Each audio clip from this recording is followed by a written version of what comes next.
we will be spending time together today and tomorrow.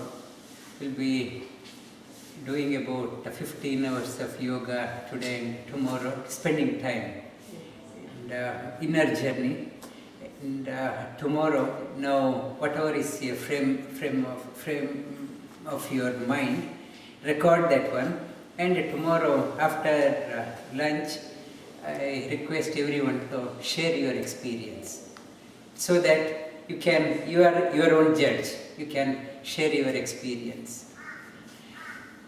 And in the whole world, who is the most important person?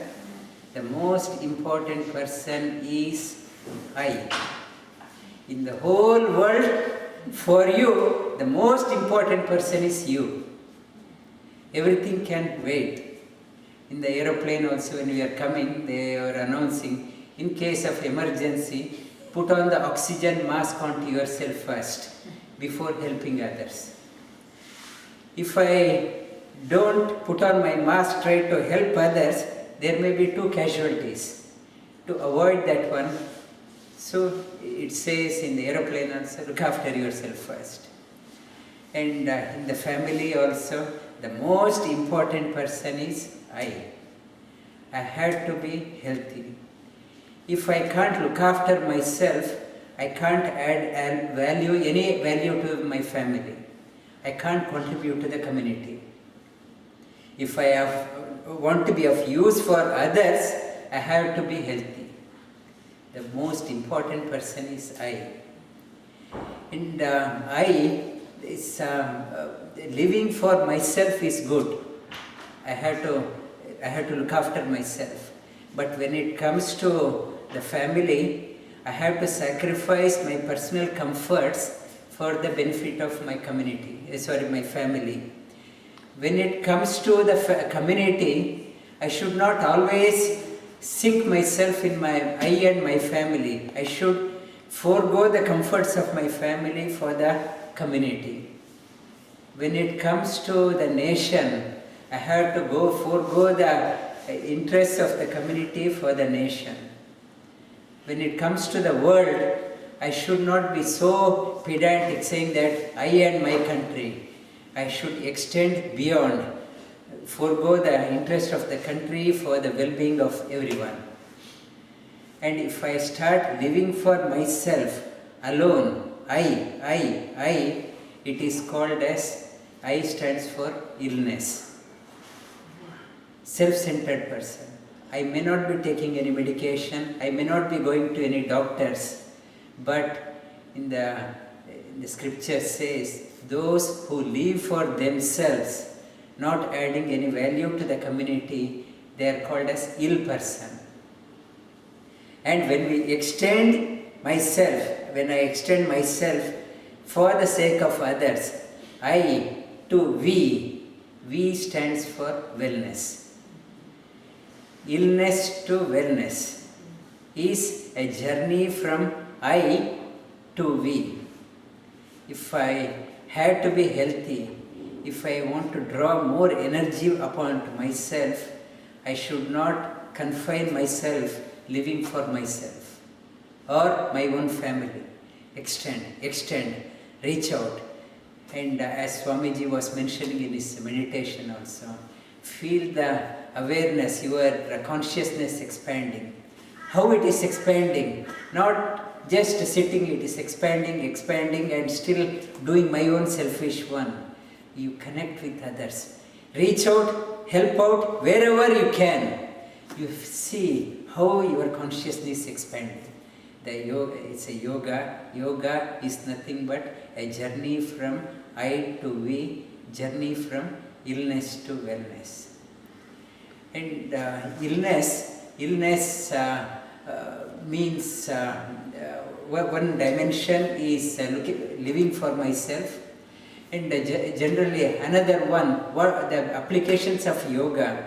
By doing yoga, one start experiencing intense energy within, bubbling with energy. And in Mandukya Upanishads talks about Laye Sambhodaye Chittam Vikshit tam shamayet punaha sakashayam vijaniyat samam praptam na chalayet. It talks about yoga. Generally, given a tendency, human beings want to relax, take it easy, our tendency. And I talked about also that in our, what is the driver for us? For example, our Dr. Girish, his driver, he is ophthalmologist. In the Monday morning, he has appointment at 8 o'clock. He has to get up from the bed, 8 o'clock. That is the driver for him to get up from the bed.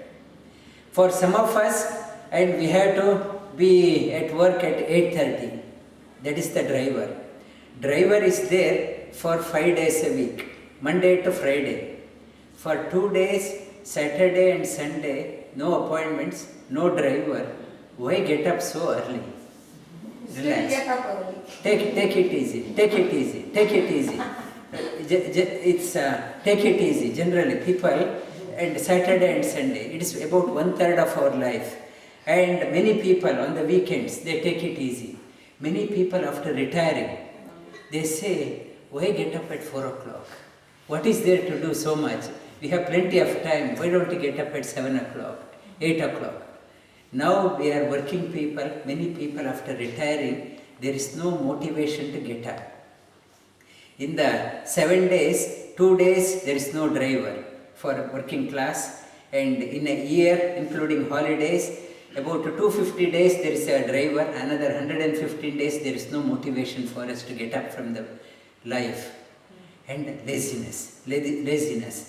And 115, 1/3 of our time is tamas. Tamas is there. We are getting up because we had to do something. And in the yoga it says, your tamasic nature has to be awakened. We need to have a driver for our life. Driver not for Monday to Friday alone, it should be for 7 days a week, 365 days a year. As long as we live, even after retiring, not to say that nothing to do, it's a holiday, just relax, lie down in the bed. And yoga gives a direction to our life, helps to awaken your dormant energy. And one is dormant. When the energy is awakened, like in a pond, on a rainy day, all waters have come in and mud have come out. And I can't see the bottom of the pond. And like when the energy is awakened, good energy and bad energy both comes up. Mind becomes very agitated. And it says that the disturbing tendency of your mind, Rajoguna, calm it down. Then serenity, discover the serenity, clarity. You start getting the direction for your life. Yoga helps to awaken your dormant energy. It says everyone is unique, everyone is special. My employer can sack me saying that there is no need for you, from tomorrow don't come. But it says in the universal creation, there is no redundancy. Everyone is special. Everyone is unique. Everyone has a talent. There is no redundancy in God's creation. My employer can sack, and it says, yoga, you discover you are a special person. And discover your uniqueness. And explore, exploit, and let the inner blossoming happens. Then you discover the purpose of life. So far, I was whiling away my time on trivial things. When I discovered that one, and that joy dawns in, bliss dawns in. And in Bhagavad Gita in the 2nd chapter, Sri Krishna awakens Arjuna that way. Klaibhyamma smagama partha naitat tayyupapadyate kshudram hridaya dhaurbalyam tyakto uttishta parantapa.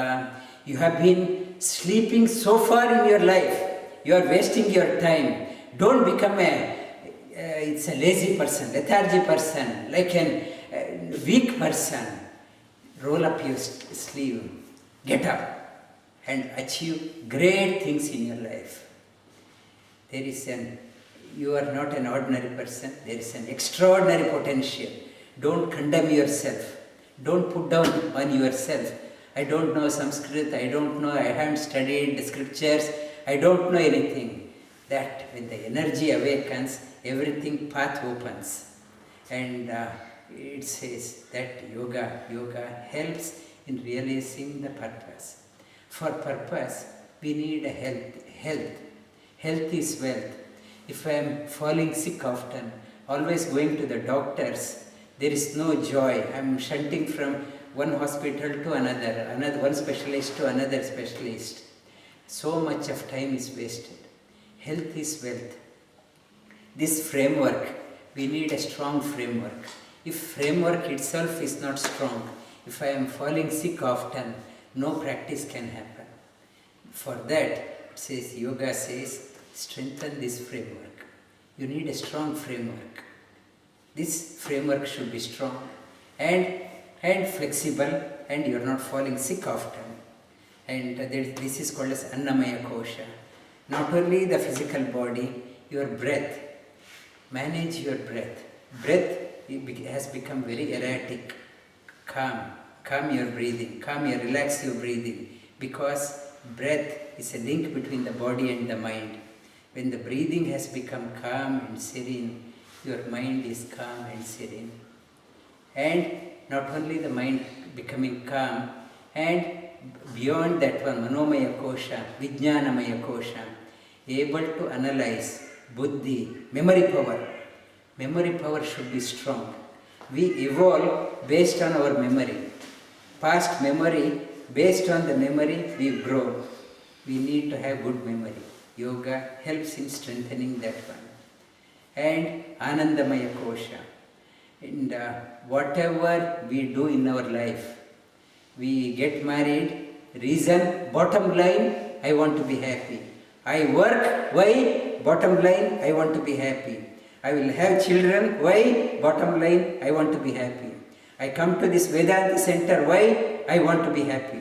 Bottom line, whatever we do, bottom line, I go to the party, why? I want to be happy. One gentleman was saying that he is addicted to beer and cigarette. Why? Why? I want to be happy. We think by getting that one we will be happy. By getting that one we will be happy.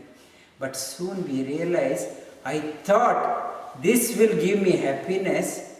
Happiness is not there. And I am knocking at a wrong door. And after many trials, one is tired of knocking various things. Having an expensive car, I will be happy. And after that realizes, I thought it will give me happiness, it is not giving me lasting happiness. For that happiness, then after that, one starts looking within, starts going within. There he realizes the happiness, bliss. Then he or she tells to himself or herself, all these lives, all these years, for this I was looking everywhere. Now I realized happiness is here. And I have to discover that happiness, Anandamaya Kosha. Discover the happiness within. And yoga slowly trains us to strengthen our body, breathing, mind, memory power, and helps in discovering the bliss within. And when you discover the bliss, and whatever, if I am an ophthalmologist, I can do my work much better than earlier one. If I am working for a company, oh, it's Monday, I have to go back to work. As if Monday is a terrible day. When you discover the happiness, it's whatever you do, it is nothing but an expression of your joy. Monday, come Monday, Friday, or whatever day, it is your expression of your joy. Earlier, with forcefully I was going. I am not interested. But what to do? I want salary. As a compulsion I was going, just bartering my time for money. Out of force I am doing. When I experience this one, whatever work I do also, it's an expression of joy. That person becomes an inspiration for his children also. Children starts looking up on that person. That person becomes an inspiration for the community and wherever that person goes. And yoga helps us to tap into the bliss within, so that whatever we do in our outer world, it's an expression of our joy, delight and bliss. And that person, wherever he or she goes, spreads nothing but peace, harmony and joy. We will touch upon this one in the later part and tomorrow also. Lie down on your back.